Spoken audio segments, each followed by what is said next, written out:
حضور میرا سوال ہے عالم برزخ کے بارے میں. اچھا. اس کے 2-3 چھوٹے چھوٹے پارٹس ہیں.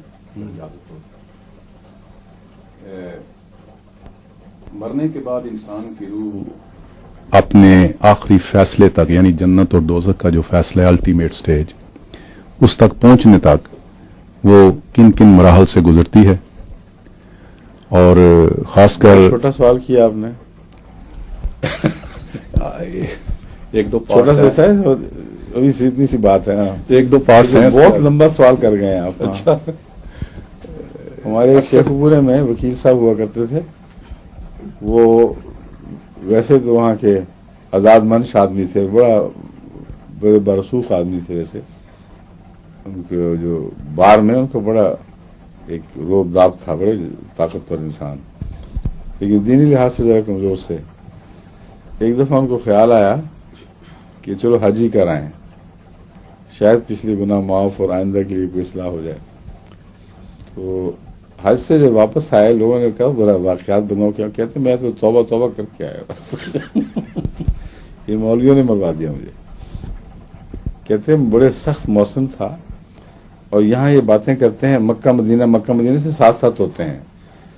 تو میں بغیر کپڑے لیے، بغیر اس خیال کے کہ دور کا سفر ہے اس کے لیے زیادہ راہ پورا لے لوں، بس جا رہی تھی مدینے کے لیے، میں بھی بیٹھ گیا. میں کہا مولوی ہر وقت مکہ مدینہ کہتے ہیں، شاید ساتھ ساتھ ہی ہوں بالکل. تو 250 میل سفر اور بیچ میں رات پڑی، اور اتنی ٹھنڈی رات کہ دن گرم اور رات ٹھنڈی. کہ بھائی تو ہوش اٹھ گیا، ڈر لگتا تھا صبح تک شاید زندہ بھی نہ رہوں. اسی مصیبت سے میں واپس لوٹا ہوں. تو میں تو توبہ کر کے آیا ہوں. مراد میری یہ ہے کہ بعض دفعہ جو فاصلے ہیں وہ دیکھنے میں چھوٹے لگتے ہیں، سنتے جو رہتے ہیں ہر وقت ابھی مرے کل جیے تو اس میں مولوی کا قصور نہیں، ایک طبی حالت ہے. اصل میں انسان کثرت سے جو باتیں بیان کرتا ہے ان میں فاصلوں کا خیال نہیں رہتا کہ فاصلے کتنے ہیں. یا بیان کرنے والے کو تو علم ہے لیکن سننے والا بعض دفعہ نہیں سمجھتا. یہ مطلب ہے. تو آپ نے بھی عالم برزخ کو تو ادھر مرے اور کل اٹھ کھڑے ہوئے اور بیچ میں عالم برزخ چھوٹی سی آ گئی. یہ بات نہیں ہے. عالم برزخ کا دور تو ہو سکتا ہے 1 ارب سال بھی ہو، کوئی نہیں جانتا کہ کتنا لمبا دور ہے. قرآن کریم نے یہ بیان فرما دیا ہے کہ اتنا لمبا دور ہے کہ اس جگہ سے جہاں تم اٹھو گے، جہاں سر دوبارہ نکالو گے، وہاں سے دنیا اپنی اتنی چھوٹی دکھائی دے گی کہ گویا تم 1 دن بھی نہیں رہے، بلکہ 1 گھنٹہ بھی نہ رہے، 1 دن کا ایک حصہ بھی نہ رہے. اور جس نے سب سے بڑا اچھا اندازہ لگایا ہوگا وہ کہے گا نہیں 1 دن نہیں، 1 ساتھ بھی ہم نہ رہے ہوں شاید وہاں. اور اللہ تعالیٰ کہے گا کہ تم اس کو بھی پورا اندازہ نہیں. اتنا چھوٹا عرصہ دکھائی دے گا اس فاصلے سے کہ زندگی بالکل ہی مختصر سی آنن فانن آتی اور جاتی ہوئی دکھائی دے گی. اس زندگی میں آپ مڑ کے دیکھیں تو اتنا چھوٹا تو نہیں نظر آتا. بچپن کا زمانہ سکڑتا تو ہے، مگر یہ تو نہیں کہ آپ کہیں کہ میں آنن فانن ختم ہو گیا. اس لیے وہ زمانہ بہت دور کا ہے.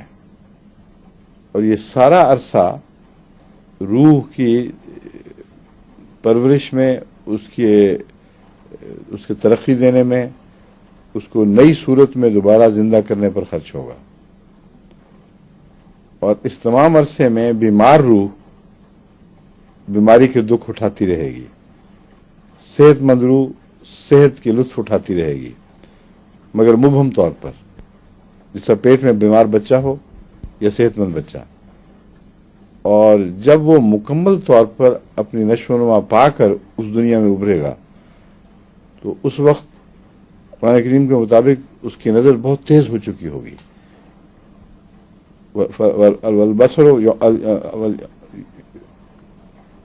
بصرو کل یوم حدید ہے، یوم اذن حدید، جو بھی آیت نکال لیں دیکھ لیں.